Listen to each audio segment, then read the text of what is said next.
വീണ്ടും ഒരു വെടിക്കെട്ട് ബാറ്റിംഗ് കാഴ്ചവെച്ചിരിക്കുകയാണ് കേട്ടോ കോഹ്ലി. വിജയ് ഹസാര ട്രോഫിയിൽ രണ്ടാമത്തെ ഡൽഹിയുടെ മത്സരത്തിൽ തുടക്കത്തിൽ തന്നെ വിക്കറ്റുകൾ പോയ ഡൽഹിയെ അത്യാവശ്യം നല്ല ബാറ്റിങ്ങിലൂടെയാണ് കേട്ടോ കോഹ്ലി ഉയർത്തിക്കൊണ്ടുവന്നത്. ഡൽഹിയും ഗുജറാത്തും തമ്മിലാണ് രണ്ടാമത്തെ ഡൽഹിയുടെ കളി നടക്കുന്നത്. അതിൽ ഫസ്റ്റ് ബാറ്റിങ്ങിന് ഇറങ്ങിയ ഡൽഹിക്ക് ഫസ്റ്റ് തന്നെ 2 റൺ എടുക്കുന്നതിനിടയിൽ തന്നെ ഓപ്പണിങ്ങിനായിട്ട് ഇറങ്ങിയ പ്രിയാൻഷ് ആര്യനെ നഷ്ടമായിട്ടാണ്. പിന്നെ അതിന് ശേഷം വന്ന കോഹ്ലി അർപ്പിത് റാണയുടെ കൂടെ ചേർന്നിട്ടായിരുന്നു കേട്ടോ ഒരു നല്ലൊരു ഇന്നിങ്സ് കാഴ്ചവെച്ചത്. അതിൽ 61 പന്തിൽ നിന്ന് 77 റണ്ണാണ് കേട്ടോ അടിച്ചു കൂട്ടിയത്. അതിൽ 13 4 ഒരു സിക്സറും ഉൾപ്പെടെയാണ് ഈ ഒരു ഇന്നിങ്സ് കാഴ്ചവെച്ചത്. ഒരു സൈഡ് കോഹ്ലി അത്യാവശ്യം സ്റ്റാൻഡ് ചെയ്ത് കളിക്കുമ്പോഴും ഓപ്പോസിറ്റ് വരുന്ന പ്ലെയേഴ്സിന്റെ വിക്കറ്റുകൾ പോയിക്കൊണ്ടേയിരുന്നു. അങ്ങനെ ഫസ്റ്റ് ഇന്നിങ്സ് കഴിയുന്ന സമയത്ത് 50 ഓവറിൽ 254 റണ്ണ് എന്ന നിലയിലാണ് കേട്ടോ ഡൽഹി എത്തിയത്. എന്തായാലും മോശമായി തുടങ്ങിയ ആ ഒരു തുടക്കത്തിൽ നിന്നും കുഴപ്പമില്ലാത്ത ഒരു ലെവലിലുള്ള ഒരു സ്കോർ ആക്കിയത് ഈ ഒരു കോഹ്ലിയുടെ ഈ ഒരു ബാറ്റിംഗ് തന്നെയാണ് കേട്ടോ. എന്നാൽ മറ്റൊരു കളിയിൽ രോഹിത് ശർമ്മ ഗോൾഡൻ ഡക്കായിരിക്കുകയാണ് കേട്ടോ.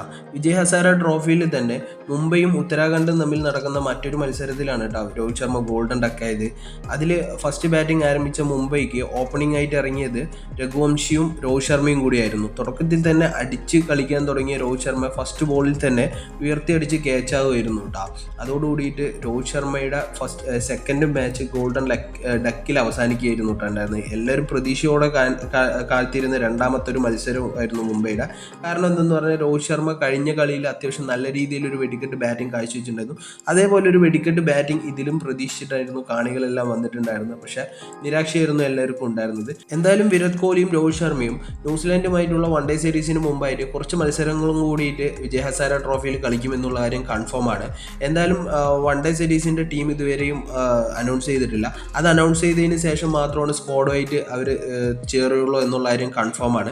അപ്പോൾ എന്തായാലും ഇനിയും കുറച്ച് മത്സരങ്ങൾ കൂടി വിജയ് ഹസാര ട്രോഫിയിൽ ഇവരുടെ രണ്ടുപേരുടെയും ഉണ്ടാവുമെന്ന് പ്രതീക്ഷിക്കാം. അപ്പോൾ എന്തായാലും ഈ ഒരു വീഡിയോ ഇഷ്ടപ്പെട്ടുണ്ടെന്നുണ്ടെങ്കിൽ വീഡിയോ ഒന്ന് ലൈക്ക് ചെയ്യുക. പിന്നെ ഇതേപോലെയുള്ള ക്രിക്കറ്റ് സംബന്ധമായിട്ടുള്ള വീഡിയോസ് ഇനിയും വാച്ച് ചെയ്യണമെന്നുണ്ടെങ്കിൽ ചാനലൊന്ന് സബ്സ്ക്രൈബ് ചെയ്യാൻ മറക്കരുത്.